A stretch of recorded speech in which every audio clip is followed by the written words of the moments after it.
CJP ഒരുക്കിയ പ്രതിഷേധ കൊടുങ്കാറ്റിൽ ഇന്ദ്രപ്രസ്ഥം യുദ്ധക്കളമായി. പുതിയ തലമുറയുടെ വാക്കിനും പ്രവൃത്തിക്കും നല്ല ക്ലാരിറ്റി ഉണ്ടെന്ന് മോദി സർക്കാർ നേരിട്ടറിഞ്ഞു.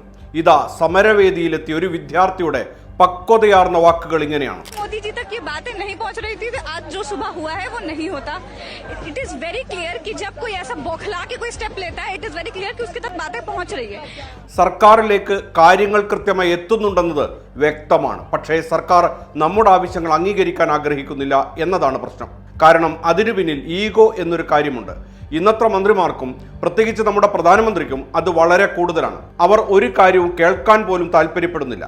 ഇന്നുവരെ അദ്ദേഹം ഒരു പത്രസമ്മേളനം പോലും നടത്തിയിട്ടില്ല. സ്ക്രിപ്റ്റ് ഇല്ലാതെ മാധ്യമങ്ങളെ അഭിമുഖീകരിച്ചിട്ടുമില്ല. അങ്ങനെയുള്ളപ്പോൾ നമ്മൾ എങ്ങനെ അദ്ദേഹത്തെ വിശ്വസിക്കും? ഞങ്ങൾ 4 വർഷം വിശ്വസിച്ചു, 8 വർഷം വിശ്വസിച്ചു, 12 വർഷം വിശ്വസിച്ചു. ഇനി എത്ര വർഷം വിശ്വസിക്കണം? ഇപ്പോൾ ഞങ്ങളുടെ കുട്ടിക്കാലം, കൗമാരം, സ്കൂൾ കാലഘട്ടം, കോളേജ് കാലഘട്ടം എന്നിവയെല്ലാം ഇത്തരം കാര്യങ്ങൾക്കായി പോരാടി തന്നെ തീർന്നുപോയെന്ന് ഈ വാക്കുകൾ കേൾക്കുമ്പോൾ കേന്ദ്രം ഭരിക്കുന്നവർ മാത്രമല്ല പ്രതിപക്ഷത്തിരിക്കുന്നവർ പോലും ചിന്തിച്ചു പോകും പുതിയ തലമുറ ഉയർത്തുന്ന ചോദ്യങ്ങളെക്കുറിച്ച്. അത്രമാത്രം പൊള്ളുന്ന ചോദ്യങ്ങളാണ് ഡൽഹിയിൽ ഉയർന്നു കേട്ടത്. പോലീസ് മർദ്ദനത്തിനും ഭീഷണിക്കും കീഴടങ്ങാത്ത യുവജന രോഷം. ചോദ്യം ചോദിക്കുന്ന കുട്ടികളെ അടിച്ചോടിച്ചാൽ പ്രശ്നങ്ങൾ അവസാനിക്കുമെന്നാണോ മോദി സർക്കാർ കരുതുന്നത്? എന്നാൽ തെറ്റി. ഈ ഓരോ വീഡിയോയും സോഷ്യൽ മീഡിയ വഴി ലോകം മുഴുവൻ കാണുകയാണിപ്പോൾ. പണ്ട് ഉപ്പു സത്യാഗ്രഹത്തിന് ബ്രിട്ടീഷ് പട്ടാളം ഇന്ത്യൻ സ്വാതന്ത്ര്യ സമര സേനാനികളെ ലാത്തിക്കടിച്ചിട്ടും നേരാവണ്ണം അവരാരും ഓടിയില്ല. അടിയേറ്റ് നിലത്ത് വീഴുകയായിരുന്നു. അന്ന് ബ്രിട്ടീഷുകാരൻ്റെ ചെരുപ്പ് നക്കി തുടച്ചു കൊടുത്തവരാണെന്ന് ഇന്ത്യ ഭരിക്കുന്നതെന്ന വിമർശനം നാം മറന്നിട്ടില്ല.